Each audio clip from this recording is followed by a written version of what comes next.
Hi, everyone. Welcome to our session today, How Hope Lives On, Personal Testimony from Our Inheritance of Hope Families. I am Audra Simnotra, and I'm on staff. I'm the Strategic Initiatives Director.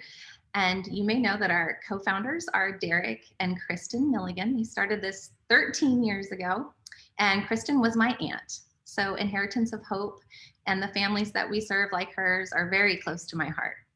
I hope you guys are all having a great time this weekend at our e-reunion. We are so happy that you chose to join us for this particular session. We have 5 amazing panelists with us today. We are so excited to introduce you to them. Each of these panelists have attended an Inheritance of Hope retreat with their families, and we're going to let them introduce themselves and tell you a little bit more about that. They're going to be talking about their most unique and personal perspectives on what IoH means to them, their legacy, their lasting memories, their community, and their hope. So I know this is going to be such a blessing for you. Spencer and I are so excited to have these particular 5 people with us today. I know it's going to be just such a gift. We are just so honored to spend time with all of you.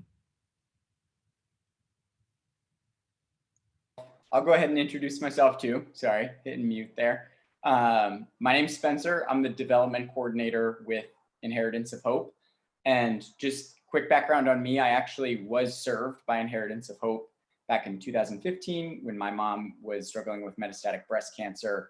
Part of my own story is going to be shared via my dad, who is one of our panelists today. So I'm just taking a back seat and helping to moderate. So I just want to, before we get started, I want to quickly let everyone know that we of course want everybody watching to be engaged in the chat.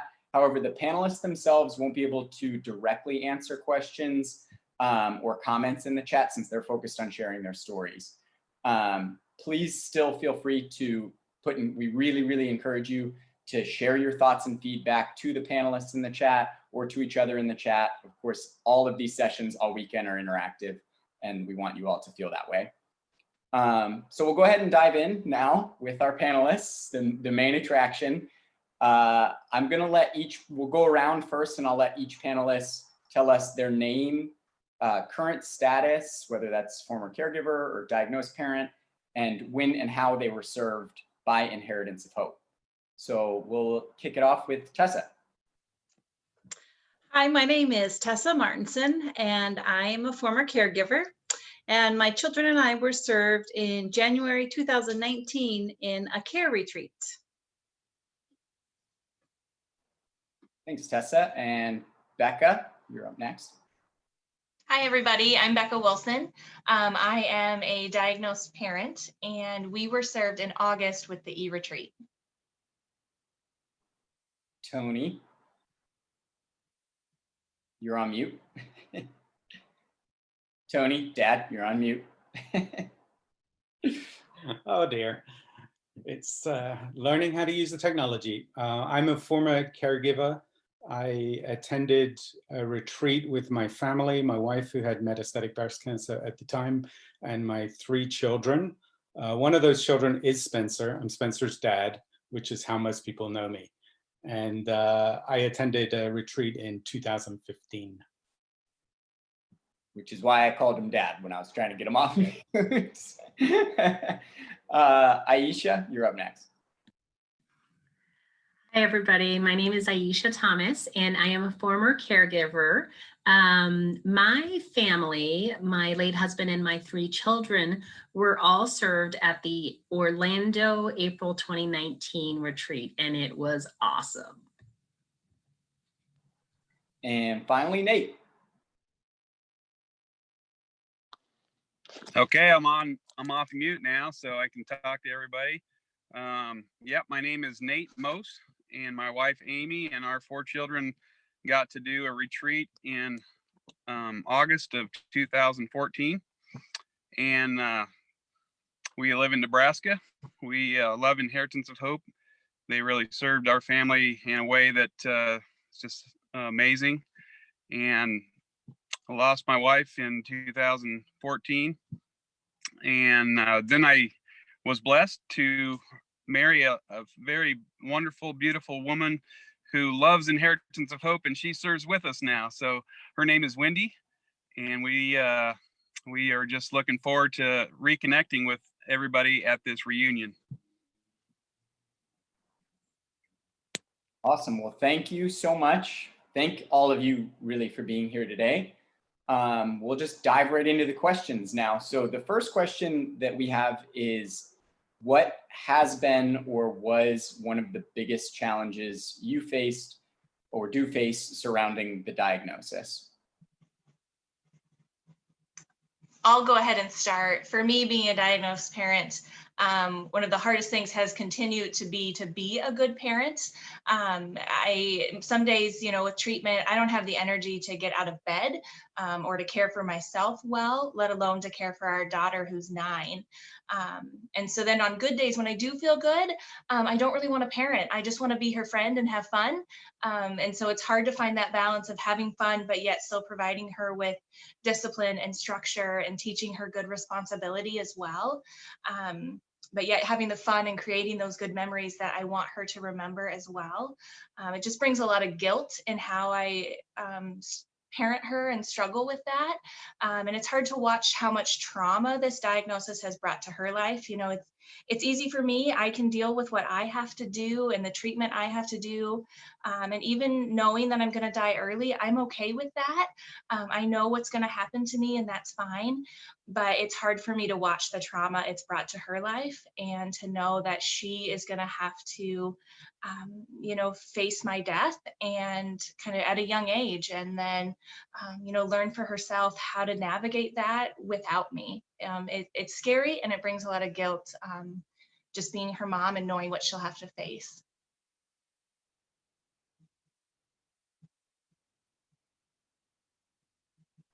Oh, sorry, Tessa, I think you're on mute. Thought I had clicked that. All right. Well, I will join in and share some thoughts too.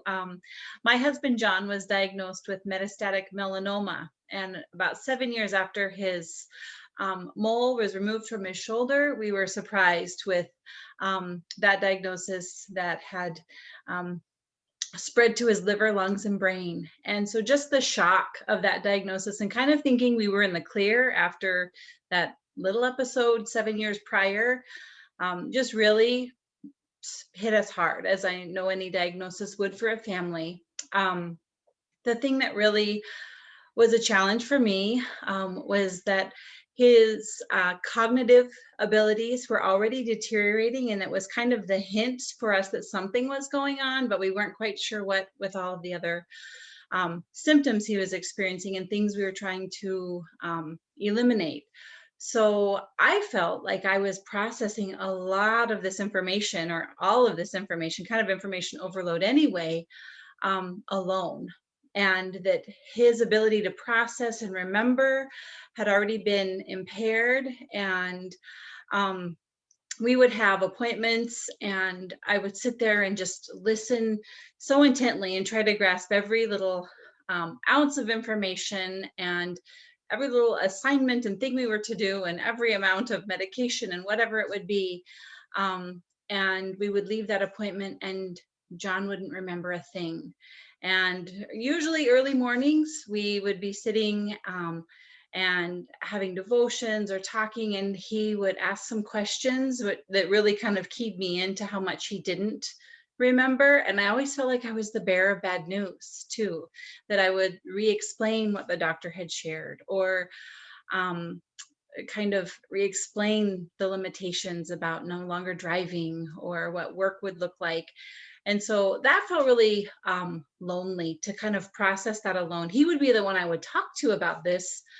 Our children are at the time were 5 and 2. So that was not a place to, we were processing things in our own way, which was kind of the second challenge maybe, is that I really wanted our home life and routines for them to be as consistent as possible. We had just kind of been hit by this train, and our world had been turned upside down, but family and friends and our church community came around us to kind of help school drop-offs and pickups and meals and things just be normal, knowing that those hard days would come and our routines would be interrupted, but kind of that challenge of keeping the normalcy. And it felt like something that I could kind of do something tangible to work on. I mean, we could really work to keep some of those things regular and have those big conversations in our everyday routines while John and I were kind of dealing with what had just turned our world upside down. But I think that biggest thing, kind of that separation from my communication with John and being able to process things together was kind of a step back of just realizing this was big, and I was really thinking through. I would talk with him a lot, but just realizing that impact so early in his diagnosis, or recognizing the diagnosis was quite late, and his cancer was quite advanced at that time. So that was something that we really faced that kind of surprised me, as I just thought maybe he was being aloof for things where he wasn't remembering things, but once we really knew what was going on, that became much more evident. Yeah, so.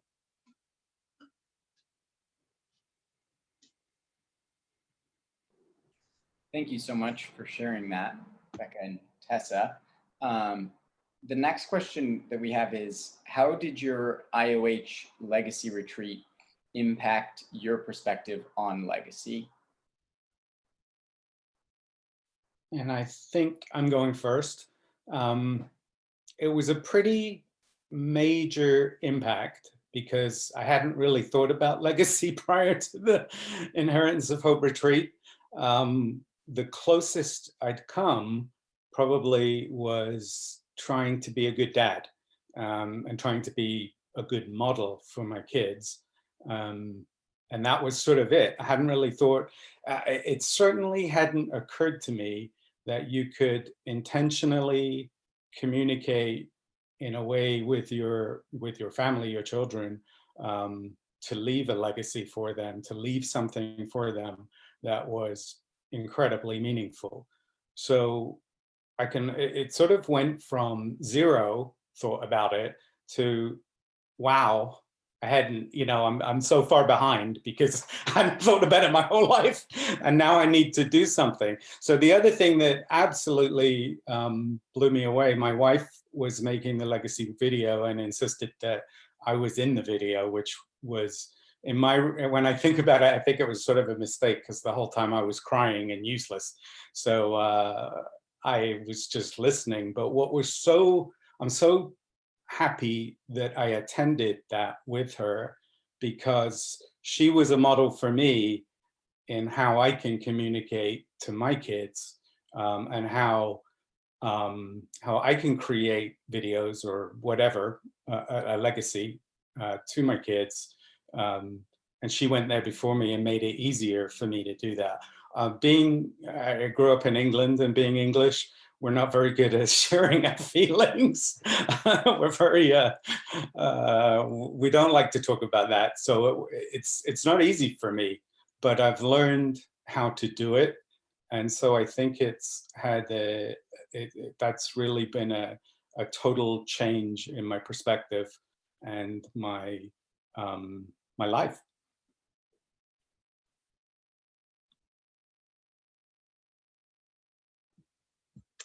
Well, I'll jump in here and add some more comments too. I was a part of a care retreat, and so my children and I attended that about 3 months after my husband passed away.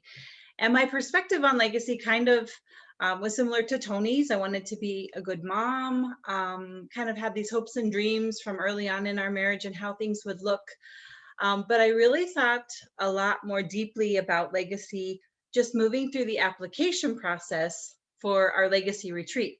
And one of the requirements was that John write letters or cards to each one of us as family members. And that got me to thinking about how we are expressing ourselves to one another and how we are leaving out that little tangible piece as well. And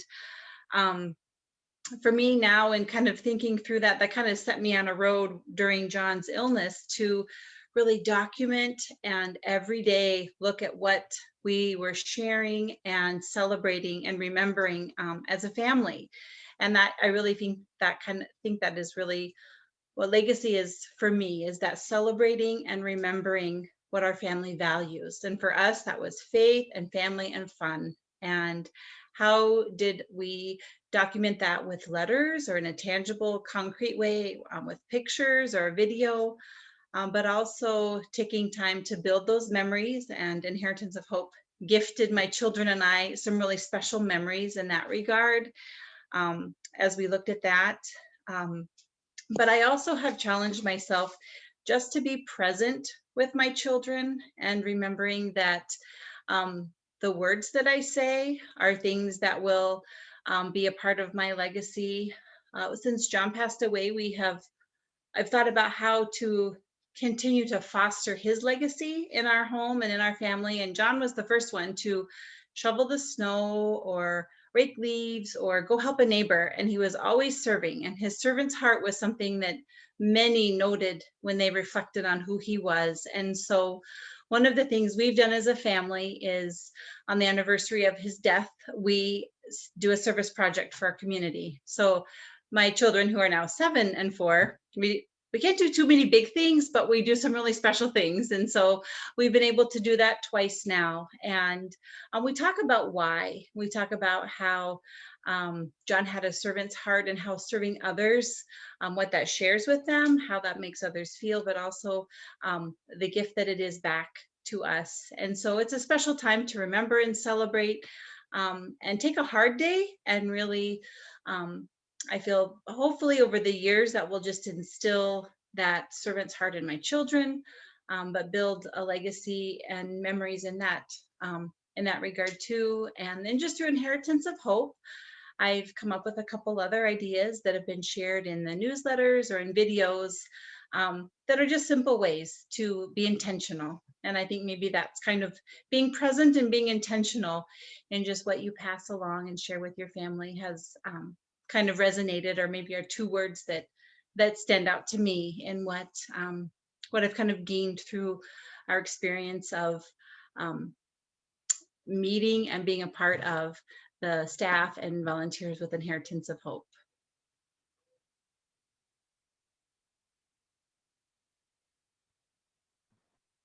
Thank you both for sharing that. We would also love to know what's something you found at Inheritance of Hope that you haven't been able to find somewhere else.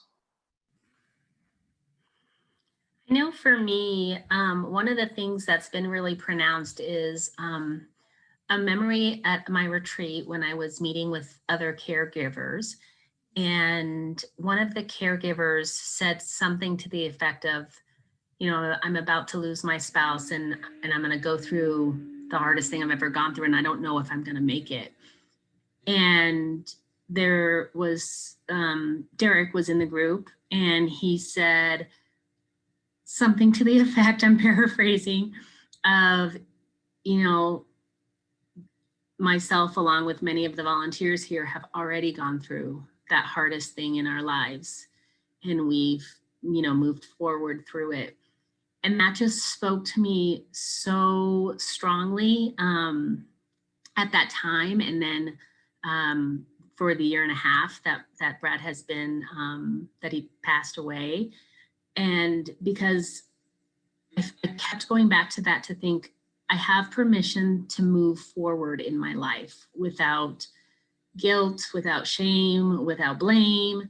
I have permission to be a mom to our 3 kids, to keep going in my career, you know, continue his legacy. And I honestly don't think if I hadn't gone to the retreat and gone to that particular meeting that I would have been embedded with that ideal of it's okay to move forward. And the other thing that was huge for me in terms of, you know, finding something at IoH that I wouldn't have got anywhere else, is that amazing photo book and all the photos. I love photo albums for my kids. You know, it's that thing that's always like, okay, if you had to get one thing before you had to leave your house, like in a rush, what would it be? And I'm like, my photo albums, like I gotta have the kids' pictures. But when my husband was diagnosed, I just kind of stopped taking pictures because I just wasn't in that mind frame. And then to now look back at that year, and we have this amazing, incredible book of my whole family and all of our wonderful memories. That is huge.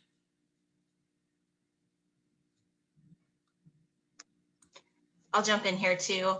I know for us, when we signed up for Inheritance of Hope, we didn't really know what we were getting into. We found Inheritance of Hope through Kendra Scott. And so we didn't know anyone who had been served already. So we didn't really know what we were getting into. And from the moment Jill called us and said, hey, you guys are in, it was like this door of people we needed in our lives just came in, and all these, like, truly everyone I've ever talked to with Inheritance of Hope seems like a friend. You know, I've never met any of them in real life, but every time I talk to them, or, you know, it just feels like we have this family that we are forever connected to, and just the support that they bring to our lives that we didn't even know we needed, but we're there. And I was diagnosed with metastatic breast cancer at the end of February, and COVID hit, you know, a month later. We went into quarantine. And so we were already isolated with this diagnosis, and then we added this coronavirus on top and isolated us even more. And so it just created this family. And then once we actually had our e-retreat in August, we got all these other new friends that truly get it. You know, they don't say anything stupid. You know, when we tell our other friends, sometimes their response is just stupid. There's no other good word for it. And these people get it, so they don't say that. You know, they understand where we're coming from. And we have made friends with people we would have never met otherwise, and sincere, genuine friendships that these are the people that text on, you know, when I have scans. I just had a scan last week and I was getting results at 11, and one of my friends that was served with us texted me at 11:08. It's 11:08. How are you? Are you okay? Do you know results yet? You know, like, just this compassion and family that it's hard to put into words and are eternally grateful for. And what gives me peace about it is that I know when I'm gone, this Inheritance of Hope family, not only the staff, but the families we have met, will be there for my husband and daughter too, that they'll still have that connection and support after I'm gone.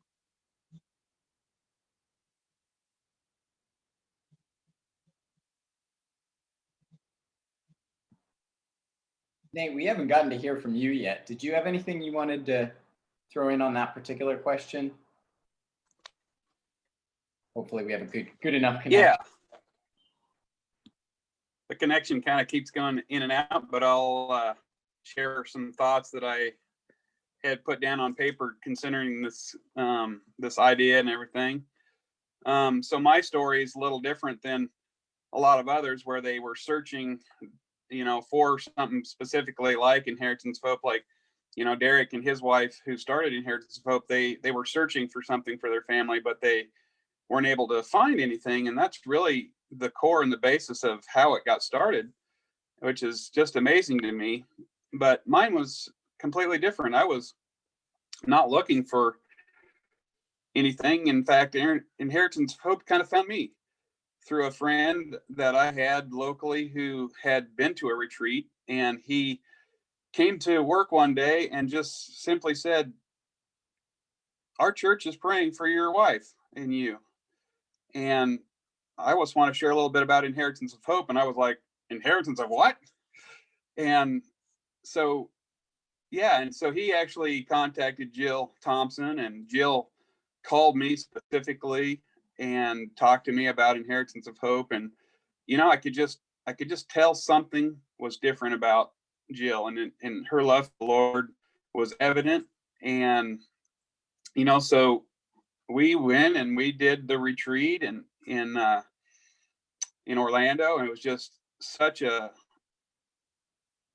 just incredible time. I was just like, wow, now I can tell you what I got from Inheritance of Hope. It's the most caring, loving group of people that I've come across in my lifetime. The organization, I was just amazed at the organization of the retreat. You know, it was like there was never a time that there wasn't somebody serving these families, not just my family, but all the families that were there served. And I mean, from the moment that we were awake and kind of rolling, getting ready to get down to breakfast, our volunteers were there just loving on us. And it was just such a beautiful vision that Inheritance of Hope has to be ministering to these families that are traveling through this time of terminal illness. And, you know, I never even considered these things were possible before this time, you know, and so it was kind of handed to me and my family that we got a chance to do the retreat first. But once we experienced that, it was just this is a tremendous family, and I've loved being a part of Inheritance of Hope ever since. Nate, we love you too. I would love to know, why is Inheritance of Hope special to you? Well, I'll start off on that one. Inheritance of Hope, Nate really captured a lot of that, is just a caring network of people that we got to become a part of. And I didn't realize how much I would need them in some of the gifts that they've provided and given to us just personally. Friendships grew really quickly with the staff and the families that we were with in our retreat. And the mission and ministry of Inheritance of Hope just really anchored in my heart because of the common faith that we shared and knowing where true hope and joy comes from, and being able to share that with families that were walking really difficult journeys. And all of our journeys were different, but everyone had the similarity of had similarities in their journeys as well. And whether we were with families that had some similar experiences or different, we had that just some common ground that we could share and be open with. And like Becca said, they don't say stupid things because we've all gone through some of these hard times, and you kind of know, or, you know, you can let it roll off if it happens too. But just the support and encouragement that we had from staff members in the follow-up. We were scheduled to go on an August retreat, but John's health had deteriorated too quickly, and so we weren't able to. And then that care retreat in follow-up, I kind of wasn't quite sure, you know, what that would be. We didn't have John. What was gonna, you know, we had a new season of memories to make, but 3 months later, I still was kind of numb to that fact, and we were just kind of taking one day at a time. But the staff was there to remember us one day at a time. And I think being remembered is a really special thing that Inheritance of Hope does. Our family and friends are around us all the time, and they help us in that day to day. But on those anniversaries of John's death, those 2 years now, I've gotten multiple texts and emails from staff members and our volunteers that we met. And for all of our friends, it was just kind of another day in our life, and that it wasn't something maybe that really stood out or remembering, but the purposefulness of Inheritance of Hope's communication and just follow up with families was really special to me. And feeling remembered, I think, is really special, and has been something that I'd like to be better at for others around me, others who have walked that difficult journey or who are going through it currently, just being remembered. And so those were really two special things. Some lifelong friendships were made with our volunteer. She doesn't live too far from us, so we've been able to get together a few more times. And then some of the other families, we've just stayed in touch and have been able to encourage and laugh and cry and just kind of follow up on life together. So those have been really special, a special community with some different gifts that have been really unique and a big blessing to our family.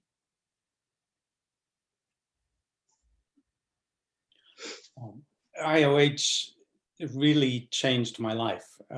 It was a very, very bright light at a very, very dark time.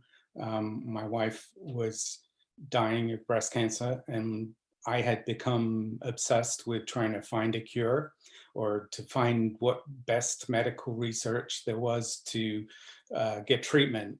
And what I'd completely lost in doing that was the idea that we could still be a family and have joy and live in the moment, share each other's lives. And despite the fact that my wife was dying and knew she was dying, and that was the hardest thing I've ever been through, it was still, we were still able as a family to have joy and to share each other's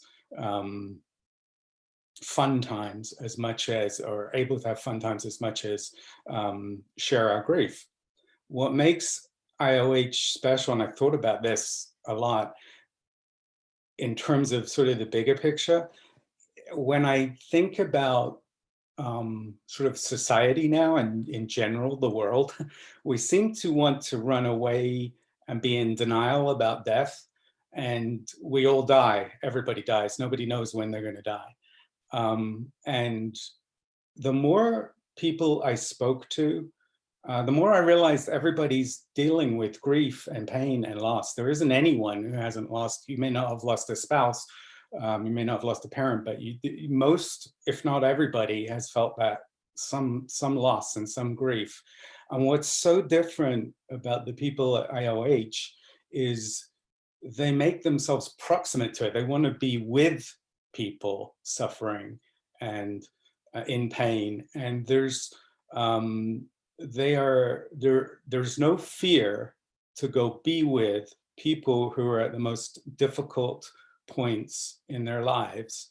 And it isn't, and I can tell you, I've volunteered now many times, 11 times. It isn't easy. The grief is overwhelming, and it brings back a lot of pain. At the same time, at the very same time, there's an incredible amount of joy in what happens at these retreats, and it's really difficult to explain. Those of you who've been will know what I'm talking about, but it's possible to feel joy and agony and pain and cry and laugh at the same time. And it's the most beautiful, awe-inspiring thing that I've in my entire life. Changed my entire life. I love to hear everybody's thoughts about the power of the Inheritance of Hope family. And I'd love to hear from some of you, what does your IoH family mean to you? Well, I know for me, it has really been just knowing that I have people in my corner, which is extremely comforting, I think, at any stage in life, but definitely through the harder times in life. It created a sense of belonging that I didn't even know I needed, I suppose. You know, when we were on our retreat, I was astounded to feel the amount of love that these volunteers poured into my family, having never met us before. And I remember I kept like feeling bad, like one of my awesome volunteers, Sam, one day she was like, here, let me take your backpack and I'll take the sunscreen for the kids. And I was like, but what do I do? But it was just this like little moment. And then I was like, I let go. This is what the gift is. I, as the mom, get to let go and just be present to my family instead of having to be the caregiver and the thinker and the mover and the shaker and all that stuff. And it was such a huge gift. So I am, just like I'm a part of the body of Christ and I have a sense of belonging and a rooted foundation in who I am and what my life means, that's the same how I feel about IoH, is I have this rooted belonging that's for the rest of my life, for my children's lives. I cannot wait till my kids are older so we can all go volunteer and do retreats together and pass this gift back on to other families. In fact, I'm so obsessed with this sense of belonging feeling with IOS that I have made it my lot in life to like search out families who I can refer to IoH. So this is like, I'm always like, let me send this email. I think you could qualify. And as we were actually been talking, I just a family came to mind who lives in Texas that I remembered seeing over Facebook. And I was like, oh my gosh, they would be a perfect fit for this. Like, I have to contact them right after this and get them connected to IoH, because I don't want any family who's going through the pain of possibly losing a parent to not have this opportunity. It's just, it's gold, so.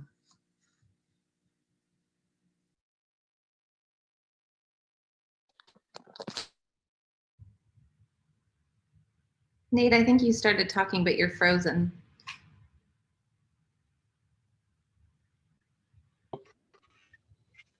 I will forever hold a special place in my heart for our experience firsthand as a family to get to do a retreat.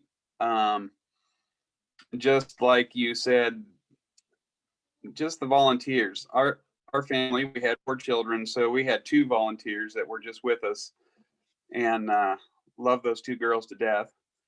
And it's fun to see their families and their families growing, and they continue to serve.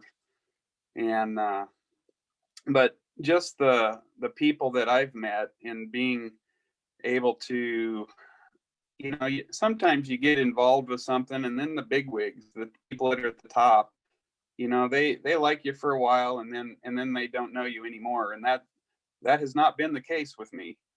Derek, and close friend to me on a personal level, not because I'm a part of Inheritance of Hope or anything like that. And you know, Eric Miller, you know, I know it's an intentional thing that Inheritance of Hope does.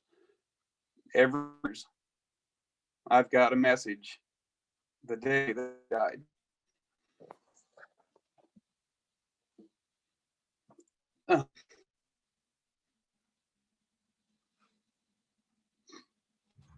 It's nice that people still remember.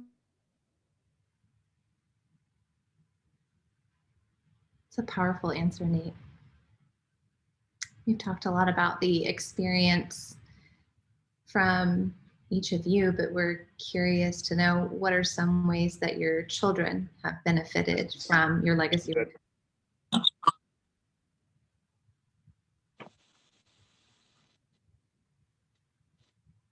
Go ahead, Audra. Nate, I'm so sorry. I lost you for a little bit, and I have to apologize because I just love what you were saying, but did we get to hear the rest of your thought? I was just saying that I so appreciate the fact that every year Inheritance of Hope intentionally reaches out to me and sends me a little message saying, thinking about you today, or happy birthday, or whatever it might be. It's something that they do intentionally, and I just have appreciated my relationships with Derek and Eric and all of the staff, really. And just the more families that I get to volunteer with and get to love on, those relationships just lifelong. And I just love being a part of that. Nate, those families that you serve are certainly blessed by you. I wanted to go back to the question. I know that we've talked a lot about what this experience means to you, but what about your children? What are some of the ways that your children have benefited from your legacy retreat?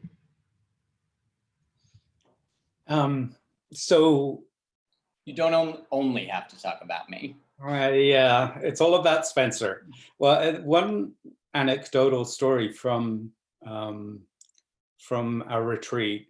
So Janet we made a legacy video at our retreat, and we made 3 children. Believe it or not, Spencer is the middle one, but they each had their own legacy video. And when I was volunteering at a subsequent retreat after my wife had passed away,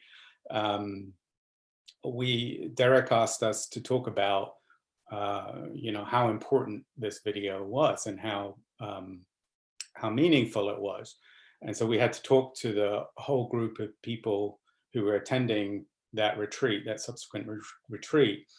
And Spencer was there and told me that, or told the group that was also telling me, because I didn't know this, that he keeps the copy of the DVD with Janet's, his mother's, message to him by the side of his bed. And anytime he has a difficult decision to make, he looks at it and he thinks, what would Mummy do? What would Janet do? So this video, which seems like a static thing that is done at one moment in time, is actually kind of a living, I don't even know, a living thing in his life that brings back his mom, who was an incredible woman, and this sort of, what would Mommy do and how would she sort of navigate whatever difficulty or question or whatever that they're dealing with. It really was astonishing and sort of ironic, because when he was telling everybody, he was also telling me, because I didn't know that he did that. So once again, I was bawling in front of everybody. That's what I tend to do. But what really, I think, is the most incredibly gratifying thing to me as a parent is that my 3 kids all volunteer. And Spencer now works for IoH, and the other 2 volunteer as much as they can on retreats. To see my children running towards people who they know are going through the toughest time in their lives, running towards their peers who need their help, and to be there for them without a thought for themselves and how difficult, how difficult it is for them and us, is the most gratifying thing I could ever want as a dad. As a dad, it sustains me. I wish Janet was with me to see this, and I know that she is up there keeping an eye on us, and when we do volunteer, we do feel closer to her. But it's been profound how this has sustained me, and as a dad and thinking about my children. No, I love that. I think, any parent just wants, what's best for their child, and it's never best to lose a parent. And so it's all about, how do we walk through this journey, creating life and joy out of sadness. And I have I have 2 of my favorite lifetime pictures, and they were both taken at our retreat. And one of them is of our family, and Brad is just giving us this bear hug, and we have it on a like a canvas this size in our house, because it's just I just love that picture so much. And he's just got his arms wrapped around us. But then the other picture, it's a little bit of a quieter moment that I didn't even know somebody was taking a picture of, is at the very end of the retreat. Sam and BJ, our volunteers, we all huddled with the family, and we all just were tight, and we just hugged, I can't believe I had just only met them, 3 days prior or whatever. And that is one of my favorite pictures, because it just represents to me so much around that my children are so protected. So let me tell you, my children love BJ and Sam, love. I actually think my daughter just is in love with BJ. and then my son is just in love with Sam. And they have been so gracious over the past 2 years or so since our retreat to stay connected with us and send texts and send gifts. And they know my kids so well and know that, this one likes Legos and that one likes this, and et cetera. And my kids are so trained about the mailbox, in fact, that when we got the IoH box for this retreat, and they come running inside, they go get the mail for me. They came running inside, they got the box. BJ and Sam sent us something. We got something. I was like, we can't open that. But they really, truly, those 2 individuals for my children are we don't live in the same state, anything like that, but they are family to us. And the other thing that's really cool, I'm gonna try to get through this one though, is these cool t-shirts that IoH gives us. So my kids, after Brad's passing, my kids all received as a gift from me is a quilt made out of his t-shirts. And each of them has one of Brad's IoH t-shirts in the quilt. And that has, these blankets are their everything. They are on their beds with them. They're, when it's movie night, they're there. So they have this comfort, and it's really cool to see the IoH, you know, one of them has a hot pink one and one of them has an orange one, you know, that kind of thing. But my kids, just the memories that were created there, they remember, because we just don't really do big vacations. And so that retreat for them was like, we're going to Orlando. Like, it's just, they still talk about like, when do we get to go back? Oh my gosh, remember that one time? They talk about like us buying voodoo donuts and having donuts on the bus ride back home, and just all the memories. It's in a time in my kid's life when I need them to have those positive memories to continually link themselves to, and that so they know they matter in life, people care about them, and you know, and life is still good. Tony and Aisha, thank you for sharing. Your kids are all amazing. And each one of you has supported Inheritance of Hope in some way since your retreat. Some of you have given, some of you have fundraised, some of you have volunteered. What inspires you to do this? I'll start with this one. This one's hard to make concise because the list is so long. But as I've listened to everyone speak and share their story, it's been a little hard for me because a lot of you guys have walked the road that we're going to walk, that we're looking at. And the gifts you have received from Inheritance of Hope after you've lost your loved one is new news to me. I didn't know that was there. And so obviously I want that to continue for my family too. And so it's mixed emotions. You know, it's hard to know that they're going to be on that end, and but I know they'll have this support. And so obviously I want to support Inheritance of Hope because my family will benefit from that as we go along. And the other piece is, since we did virtual, our experience is a little bit different, especially for our daughter. The virtual piece is just hard to get kids involved in some of that. And she had a great time and has good memories, but I'm not sure how much of that weekend she'll remember, just being 9. And you know, she was really just there for the family stuff. She didn't get some of the deep conversations that we were able to get, my husband and I. And so I just think I want her to be involved as much as possible so she can continue to get that love and support. And she was kind of dealt a crappy hand with losing her mom. And I think one of the gifts she'll be able to share with other people is having experienced that. And she can have this level of empathy for other families who have walked it that most people can't have. And so Inheritance of Hope will be a great place for her as she grows up to share that gift. So it's important for us that we just instill that giving heart in her as well. And really, Inheritance of Hope brought us so much joy and love, and continues to on a daily basis, that we want every family who is in this situation to be able to have that experience too. Like everyone else has said, we just want to make sure no one has to face this alone, that they have the support and joy that we've been able to experience.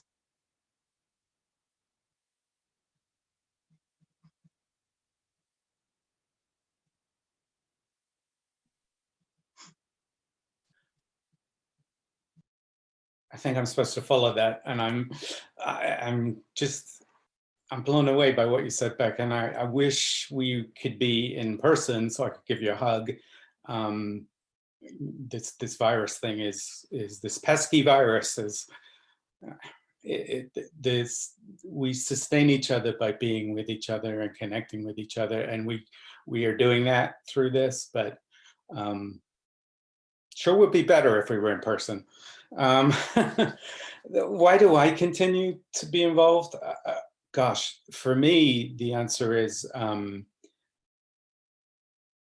it enriches my life. I don't see this as as something I have to do. I don't see it as something it's become part of me, and it's a way of connecting with Janet, my wife, of honoring her legacy. It's a way of teaching my children how to give back. It's a way of understanding and connecting with humanity, the people that are suffering, and sort of, it's going to sound funny, making it real, making life less about sitting at home thinking, how do I just stay in my cocoon, but actually realizing that life is about who and how we connect with and help other people.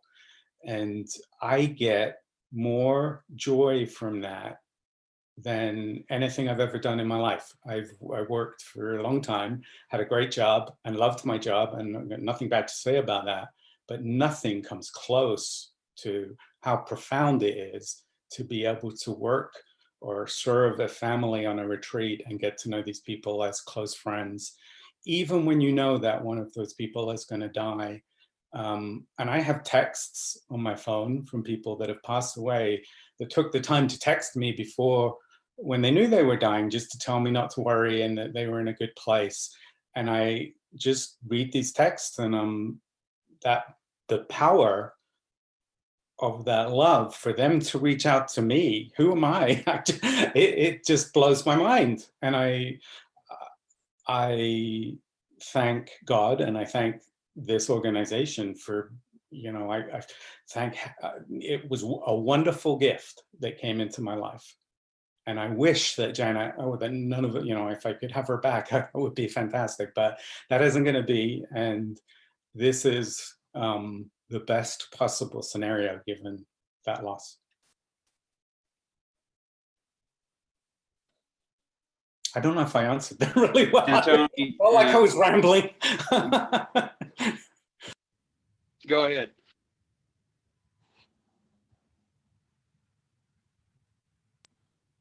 Well, I think it's over to you, Nate. Okay, so now I just am connecting with what the others are saying, because it's just stirring up my heart, and just why do I continue to serve?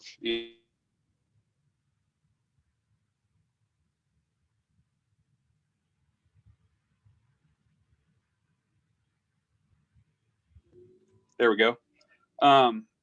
So to answer the question, for me, it's simple. It's Jesus.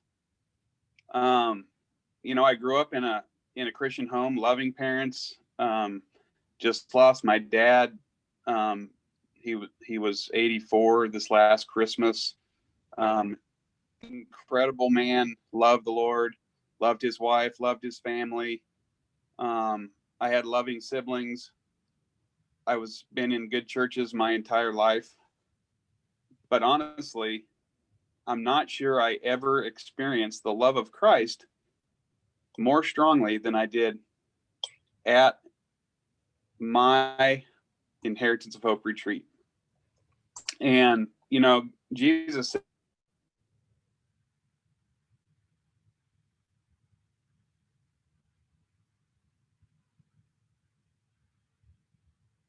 there I am. Jesus says, love the Lord your God with all your heart, with all your soul, and all your mind, and all your strength. But then he said, love your neighbor as yourself. And that's the way I experienced Inheritance of Hope.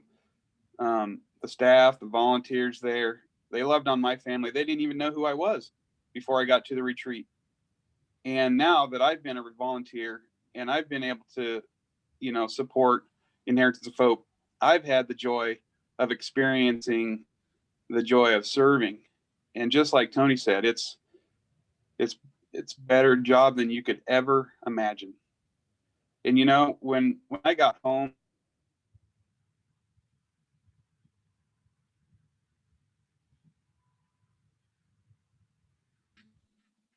and I found out that the volunteers weren't compensated at all. In fact, they had to get their own airline ticket to go there. They took time off of work. They took time away from their families. It just blew me away. And I wanted to be a part of that. I mean, to experience that kind of love as a recipient, it's just like Tony said, it just changed my life. And I've wanted to continue on helping other families know that that love exists and that there are people who love the Lord and they want to share the love of Christ with them, especially during a time when they need it the most. And so those are some thoughts of why I keep being involved.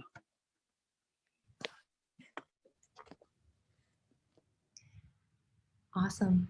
I think that wraps up our formal questions, but I know along the way, some of you might have thought of things that you wanted to mention. So I just wanted to open the floor for any additional thoughts or perspectives that you may want to share.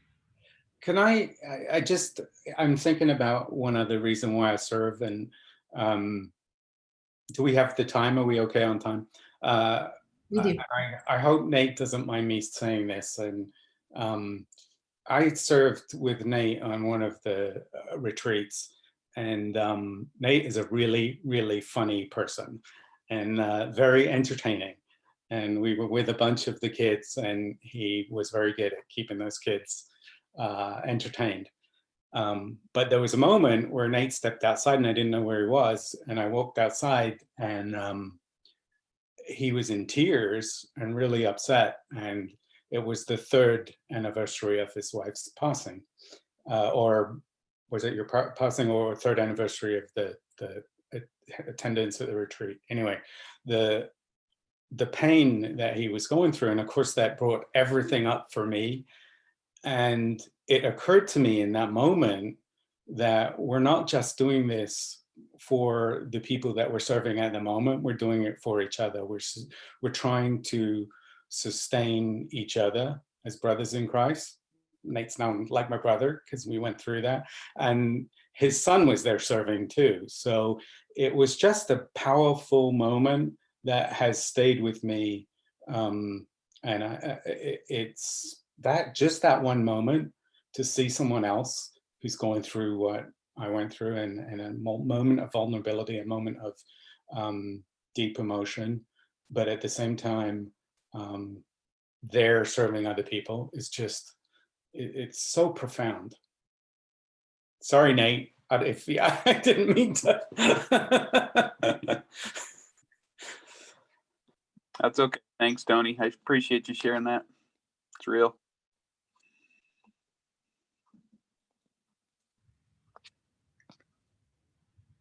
Anybody else have anything to add?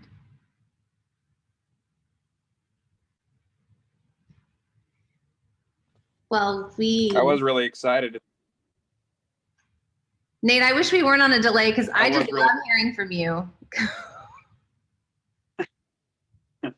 Sorry, my connection keeps going in and out, but I just have to share that, you know, our oldest son was in college.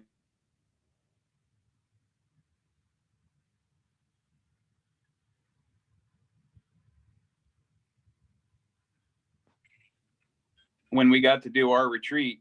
And so when Micah got to come back and do the retreat with his wife now, it was the anniversary of Amy's death at the retreat that we were that Tony was talking about. And what an awesome thing and a healing time for our son Micah, because at the Inheritance of Hope retreat was really the last time that he got to spend time with his mom before she passed away, because he was up in Minnesota in college. And so that retreat is very, very special to him. And then to get a chance to come back and serve, it just, you know, as your kids come back as adults and they start to serve with their families, it's just a joy. It just, like Tony was saying earlier, it's just so, it makes you so proud as a father to see your kids serving the Lord in this fashion. and what a joy it is.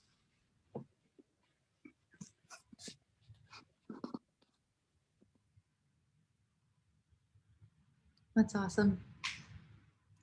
Anybody else have anything they'd like to add? Okay, well, wow. I just am blown away by all of you. You are so incredible. Your love, your strength, your compassion. It's just so wonderful that we get to experience this. What a tremendous gift for everybody who's here today listening. Thank you for sharing so openly. It's been just a fantastic time with each of you. And we want to thank everybody for engaging, sharing your thoughts in the chat, and for being a part of this today. It just was incredible. Enjoy the rest of your weekend and this awesome program. Bye.